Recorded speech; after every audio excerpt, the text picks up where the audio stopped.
Bueno, vamos a terminar. Este es el último tema del curso y es los otros tipos de secadores, los no adiabáticos. Si recuerdan, el calor lo proporcionaba una superficie caliente y no entraba un aire para llevarse el vapor del agua como vapor de agua. El sistema estaba vacío para favorecer el secado. Entonces el sistema lo voy a representar de la siguiente manera. Se tiene una charola. Esto va a ser la charola. Y sobre esa charola se coloca el material que se quiere secar. Entonces eso va a representar el material húmedo. Entonces todo esto es el sólido húmedo.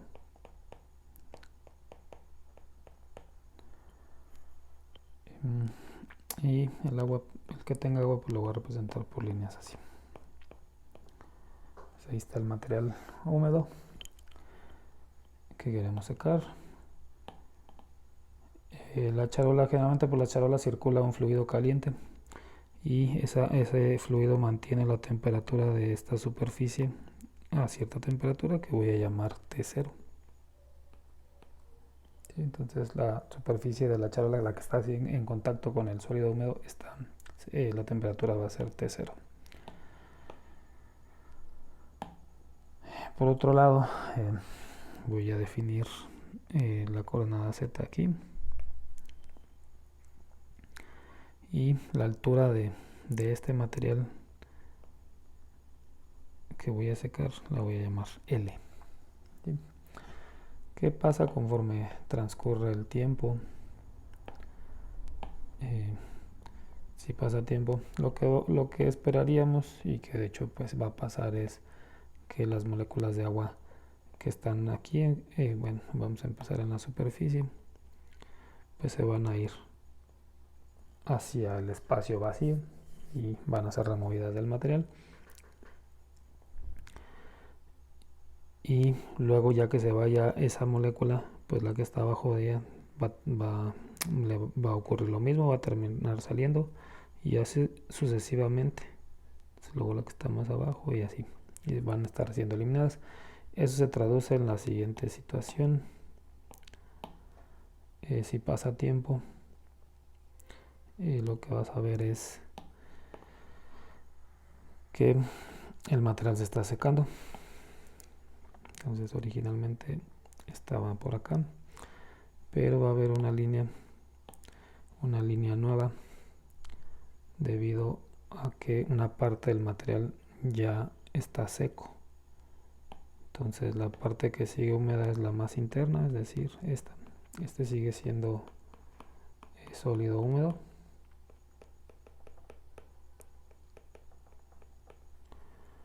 Pero la otra parte que la voy a rayar en sentido contrario, este es sólido que ya está seco.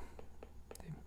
Entonces en el secador no adiabático tomamos el agua libre o no libre como un solo tipo de agua y va a ir ocurriendo esto, se va a ir secando de arriba desde Z igual a L pues hacia abajo.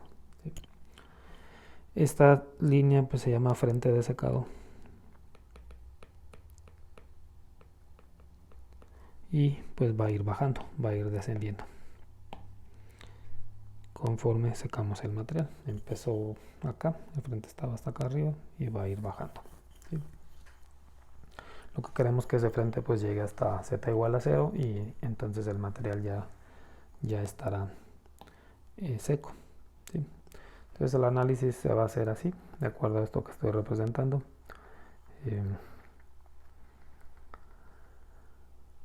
Y vamos a utilizar la temperatura de este frente, lo voy a llamar TZ. Entonces TZ, mientras que la de acá ya establecimos que es T0. Entonces TZ es la temperatura del frente de secado. ¿Sí? Entonces lo que pueden ver es el frente secado pues empieza hasta arriba, no tiene pues no, empieza acá arriba y luego va bajando, ¿sí? Y eventualmente vamos a querer que llegue hasta acá, ¿sí? Pero su temperatura siempre va a ser TZ. Y como ya dije, el fluido que circula dentro de la charola mantiene la temperatura pues a T0, ¿sí? De tal manera que puedo calcular, tendría yo una fuerza impulsora. Entonces lo que va a ocurrir es que vamos a transferir calor desde T0, lo podemos calcular, podemos irnos hasta arriba hasta TZ y debe haber una transferencia de calor, que en este caso pues como es un sólido, aunque esté húmedo pues sigue siendo un sólido, pues es, a diferencia de lo anterior, pues es transferencia de calor por conducción, ¿sí? Bueno, lo voy a establecer de una vez aquí con la ley de Fourier, que sería K área Z, que es longitud, y mi fuerza impulsora, ¿sí? La K pues es conductividad térmica,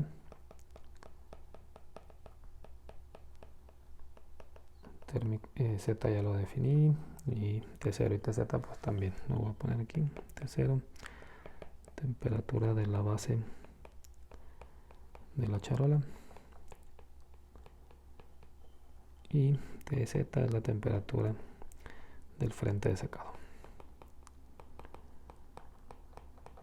Y pues área pues es el área expuesta a nuestro vacío, es el área perpendicular a la dirección de la transmisión de calor.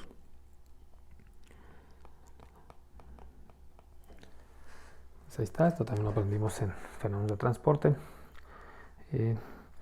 Luego lo que va a ocurrir es una situación similar a lo que a lo del diseño del secador anterior, en el sentido de esa energía Q que estabas proporcionando la vas a utilizar para evaporar agua. Entonces lo voy a escribir: el calor que se transfiere, calor Q que se transfiere,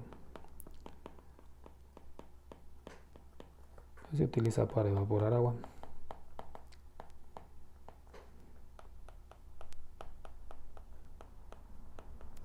¿Sí? Y voy a escribir una ecuación y ahorita trato de explicar más qué representa. ¿Sí? Entonces el calor que estamos transfiriendo pues es esta Q, que ya tenemos pues esta expresión para calcularla. Lambda es calor latente de vaporización.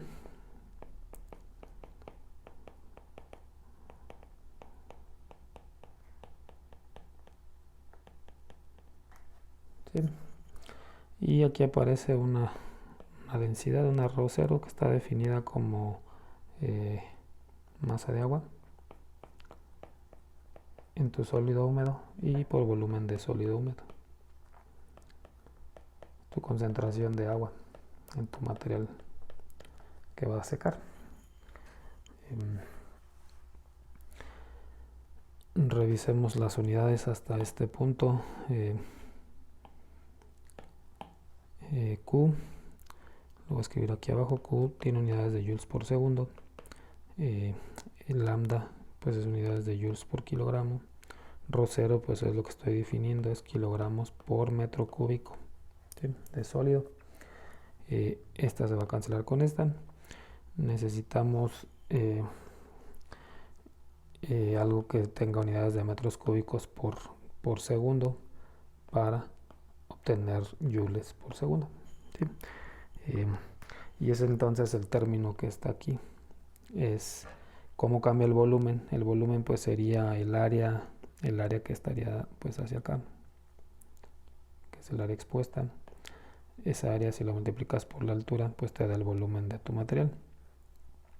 Entonces es lo que representa A por Z, es el volumen. Y el tiempo pues ahí está, ahí abajo. Y están como un cambio porque tu volumen está cambiando. Originalmente tu volumen pues es esta área por toda esta altura, ¿sí? Pero cuando ya secaste una parte, el área no ha cambiado, pero la altura ahora para calcular el volumen pues es esta. Ya hay una altura menor, tu volumen que es húmedo es menor, ¿sí? Eh, y ese volumen pues eventualmente llegará a ser cero, ¿sí? Entonces por eso está representado como un cambio de volumen con respecto del tiempo, no está el volumen como una constante, ¿sí?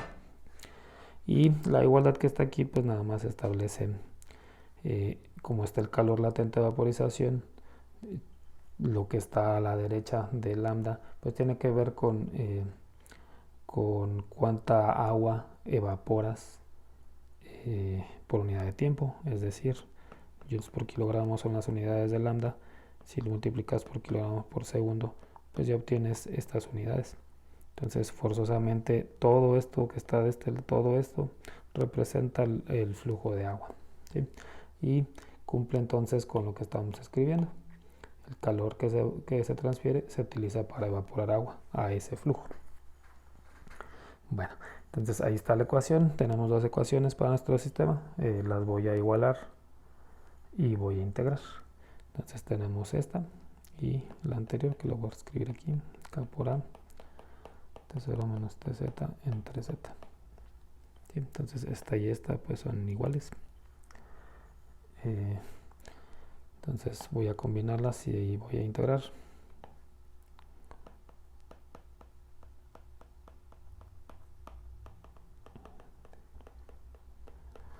Y pues las vamos a integrar de acuerdo a nuestra condición inicial, que sería en tiempo igual, la voy a escribir aquí en tiempo igual a 0, pues z es L, toda esta distancia. Pues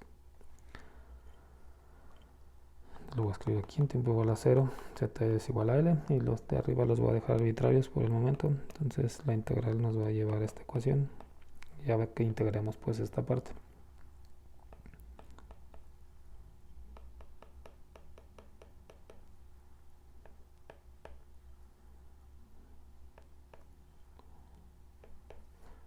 Obtenemos esta expresión.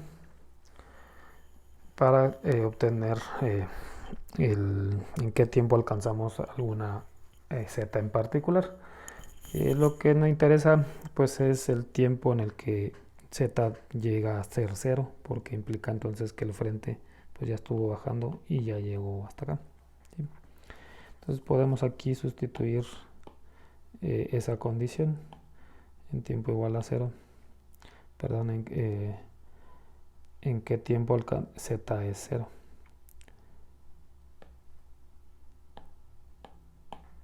Entonces podemos asignar que ese tiempo va a ser el tiempo final de secado, que se va a obtener si z es 0. Entonces esa información la sustituimos en esa expresión en rojo y podemos calcular TF entonces, que representa nuestro tiempo final de secado, y está dado por esta expresión.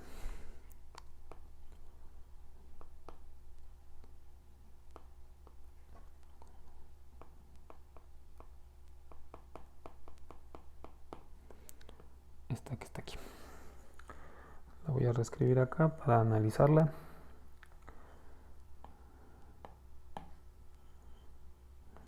TF, que es el tiempo final de secado, es 1/2 rho 0 lambda L al cuadrado entre K T0 menos TZ. Ahí está nuestra expresión.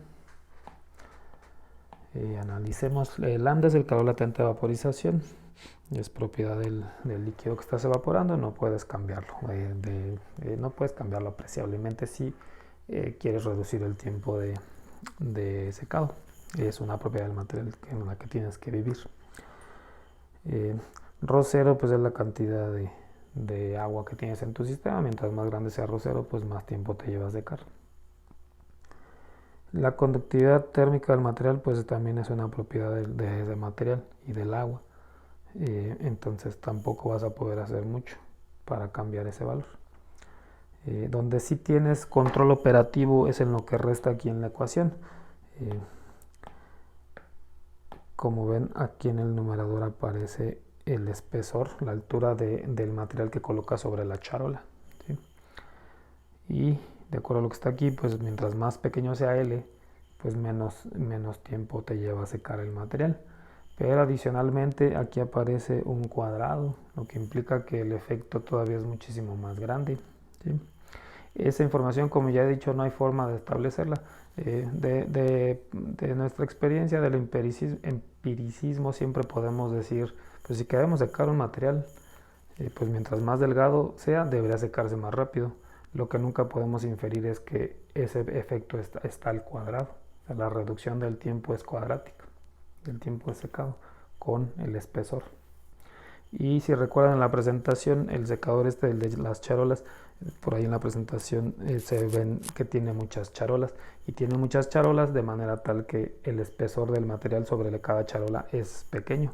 No es una charola nada más y le ponemos una altura gigantesca de volumen del material que vamos a secar. No funciona así. Obviamente quien diseñó el equipo pues también analizó la ecuación y llegó a esta conclusión de metemos muchas charolas para que L sea pequeño y aceleremos el proceso de secado.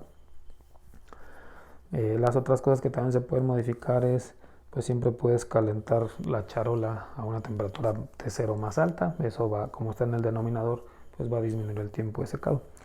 Esta TZ tiene que ver con la temperatura del frente de secado y tiene que ver con el vacío, está relacionada con el vacío que tú haces en tu sistema. Recuerden que todos estos secadores, todos están operando al vacío. Entonces, pensando pues en la presión del sistema, mientras más bajes esa presión, mientras más esté a vacío el sistema,